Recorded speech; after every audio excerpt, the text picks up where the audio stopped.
Xəfiyə, bilirsən nə istəyirəm? Nə istəyirsiniz boss? Həm power bankı istəyirəm, həm adapter istəyirəm, amma ayrı-ayrı olsun istəmirəm. Dəl deyəndə birini uzatmayasın. İstəyirəm elə ikisi də bir yerdə olsun. Sizə elə bir yer aparacam ki, orada ürəyiniz nə istəsə var. Gedəkmi? Hətta cavab gedək. Gedək, gedək. Oo, salam Aliqax dayı, xoş gəlmisiniz. Buyurun, nə istəyirdiniz? Anam nə lazım idi, deyəcəm xəfiyə. Aliqax dayı bir sizə lazımdır. Həm powerbank olsun, Ay, həm adapterli olsun, həm də ki, qəşəng zaryadka saxlasın. Elə bir şey olur sizdə. Əlbəttə ki olur, elə şeylər bizdə olur da elə. Bax, powerbankdır. Həm wireless-lə MagSafe, telefonun arxasına yapışsan zaryadka yığır.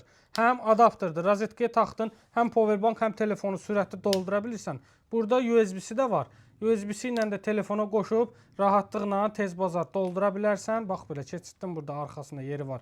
Ora doldurursan, sürətli doldurur, özünün əlavə USB çıxışı da var. Ay sağ ol, bax bunu deyirdim. Bax, sana halaldır ki, belə məhsulları tapıb gətirirsən. Xəfiyə, sana da halaldır ki, bax bu məhsulları tapıb gətirən yerləri tapırsan. Mən sana deyən ki, bilirsən ki, harda nə satır. Amma bax, bu yeri bax ki, bəyəndim. Bizim o pul sayı paylayan gedə yoxdur mənim üçün. Ona denən 3-5 milyon versin. Buranın Allah'ın içindəki bütün məhsullar da.